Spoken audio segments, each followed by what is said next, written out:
Hi, David Watson here again.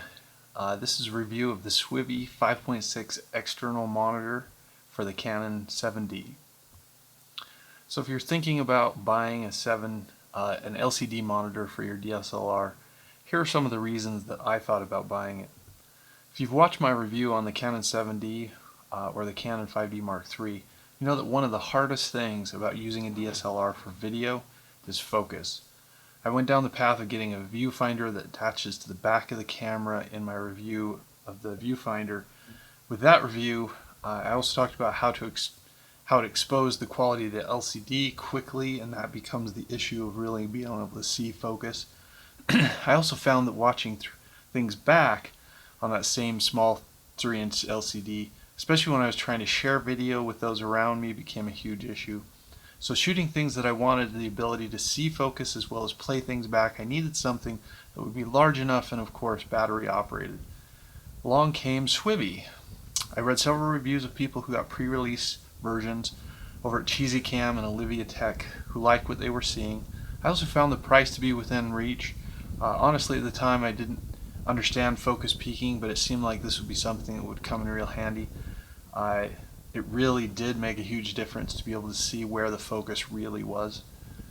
So here's what I actually ended up using it for.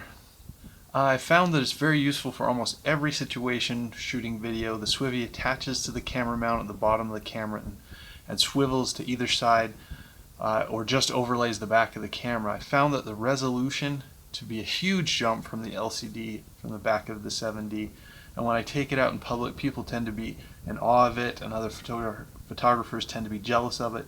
The monitor sun hood that comes in very handy trying to deal with blocking the sun. Obviously this is not a super bright LCD or OLED screen, so being able to see it in direct sunlight doesn't really happen. Also, being able to attach the sun hood in either direction gives some flexibility. It's plastic, so its durability is questionable. I've been very careful with it and not hard on it.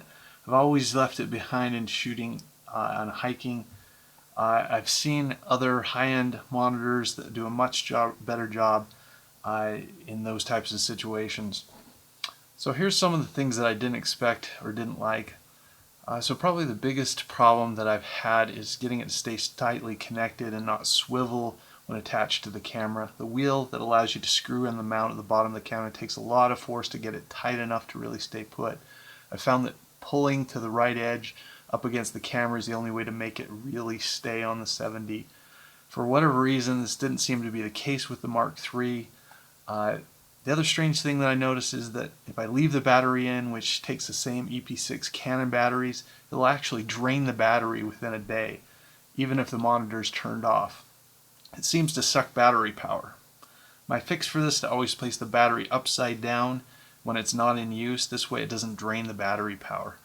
The power button is a little strange as well. Turning it off takes holding it down for a full second or two before it powers off. Color reproduction is pretty good. Good enough that I rarely find color difference between the back of the camera and the monitor.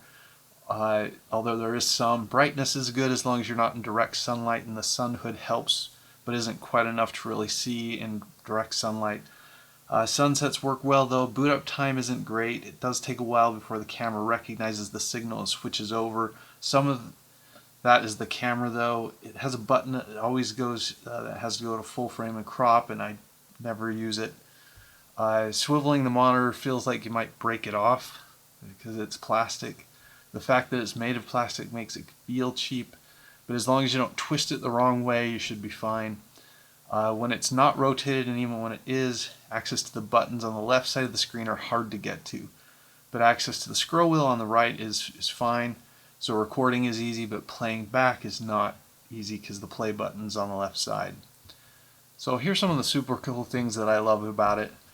I have to say it was really nice to be able to see the level of detail that I could not see just looking at the back of the camera. The resolution bump from the LCD of the back of the camera to this monitor is enough that it adds a huge value.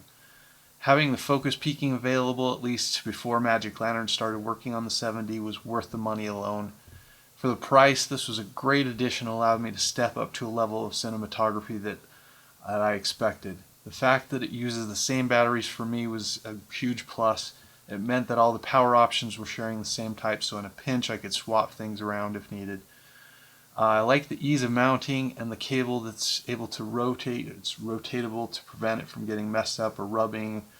I've also gotten several adapters and a longer HDMI cable to be able to mount it on my jib. Although it doesn't help with being able to remotely focus the camera, it does help to be able to see the shot from a further distance. So that's my review. This is a product that I really enjoyed. Thanks.